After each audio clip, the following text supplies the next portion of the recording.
if we get everything we want on election day, we're still not going to get what we're fighting for unless we work for it. Now, does that mean that we throw it all out the window? Absolutely not.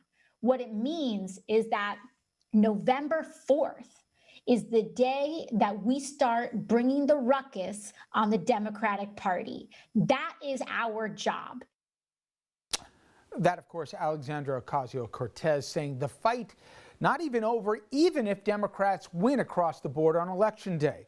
New York Democrat, she's one of the leaders of the progressive wing of the party, which means she's a staunch supporter of things like the Green New Deal, health insurance for everyone, and that puts her at odds with Joe Biden, who is a lot more centrist, at least on those two issues. So things could get very interesting if, in fact, the Democrats control both chambers. So joining me now is Democrat who will most likely replace Nita Lowey as congressperson for New York's 17th District. We welcome to the program Mondaire Jones. Mondaire, thank you. I appreciate the time. Thanks so much for having me. It's been a pleasure already to be on this show, and I'm looking forward to engaging.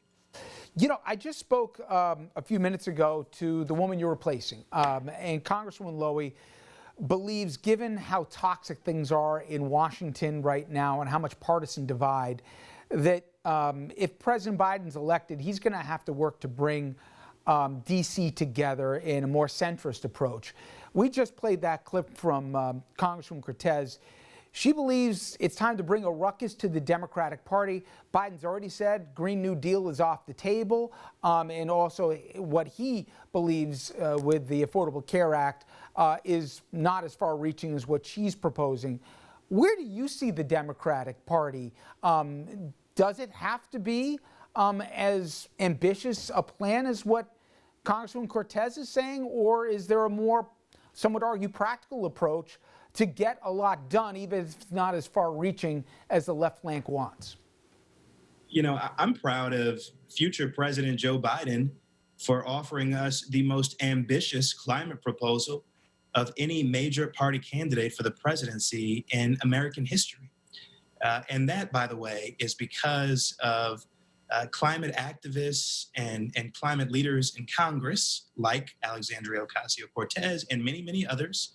Of course, there's going to be disagreements on the specific details of pieces of legislation, but I think he's got the right idea, and I'm looking forward to encouraging him and to working alongside him to pass the big structural changes that we need to improve the lives of everyday people.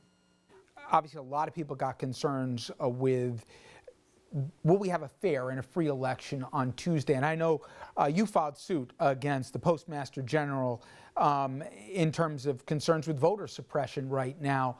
How worried are you? Maybe not as to where, if we believe the polls, the trend lines are going, but ballots are going to get tossed. People's votes won't be counted here. There could be intimidation, suppression. We saw the court ruling as it related to Wisconsin right now. How much of a concern is that, or do you think, as you say, you can read the room here, that you believe that Democrats are going to win and win going away? Well, you know, it's not either or, right? I believe that Democrats will win and take back the Senate. I believe that we will be referring to a President Joe Biden and a Vice President Kamala Harris in late January of 2021. But we all should still be concerned about efforts to undermine the Postal Service. It's why I'm so proud, to your point, of having successfully sued the Postmaster General and the President of the United States to not only suspend the operational changes, the so-called operational changes that Postmaster DeJoy had proposed and begun to implement, but to get some kinds of affirmative relief, such as the treatment of all election-related mail as either priority or first class, spanning the period of October 26th through November 6th, pre-approval of overtime, and so on and so forth, including weekly updates to that district court judge in the Southern District of New York, who did issue our request, which was for a nationwide injunction. All hands need to be on deck right now. We've got just a few days left. Democracy itself is on the line. And the Supreme Court, now a 6-3 hyperpartisan activist conservative majority on the Supreme Court, it has been and continues to work as an accomplice to Republicans in Congress and to the person who occupies the Oval Office to undermine the rules of our electoral systems and to disrupt what should be a free and fair election. I know you're concerned with the new makeup of the High Court, especially with the Barrett confirmation. There's a multitude of issues, but gay marriage, the idea that potentially that could be relitigated right now, even though there's overwhelming support, particularly as you look at upcoming generations. When you hear that, or when that's even on the docket, if you will, what does that say to you? You know, every June, members of the LGBTQ plus community like myself wait to see whether the Supreme Court will extend rights that should have been granted a long time ago, or further infringe upon our fundamental civil rights and civil liberties. We know that 5-4 marriage decision, marriage equality decision just a few years ago would not have happened under the 6-3 majority that now exists. So it is really an extraordinarily dark time for this country. Roe v. Wade is on the line as well, obviously, and democracy itself. This is a court that even before Justice Barrett became Justice Barrett, there was a 5-4 majority that gutted the crown jewel of the civil rights movement, the Voting Rights Act, and that Shelby decision in 2013. So we have no choice but to expand the court, to unrig our democracy, to rebalance that institution.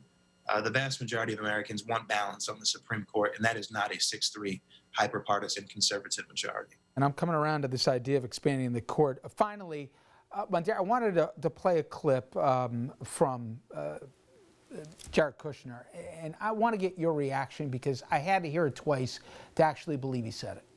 And one thing we've seen in a lot of the black community, which is mostly Democrat, is that President Trump's policies are the policies that can help people break out of the problems that they're complaining about, but he can't want them to be successful more than they want to be successful. And what you're seeing throughout the country now is a groundswell of support in the black community.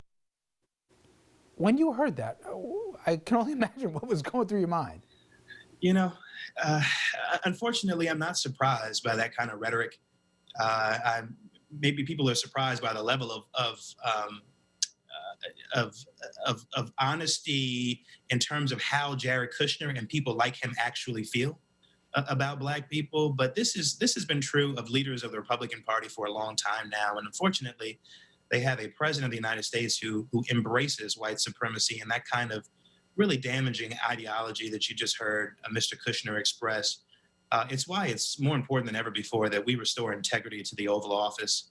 Of course, it's not just the president, as you just saw, it's the people who advise and who enable him, including people in Congress who share in his inaccurate belief that the reason Black people are struggling in this broken economy is somehow because they just don't want to thrive. Well, I know things look extremely good for you, if you believe the polls, and I do, for Election Day. And you're going to head to a very interesting Washington, it seems. And let's see how Tuesday night turns out, though. Mondaire, thank you very much for the time. I appreciate it. Thank you very much. Such a pleasure. Stick with us. We'll be right back.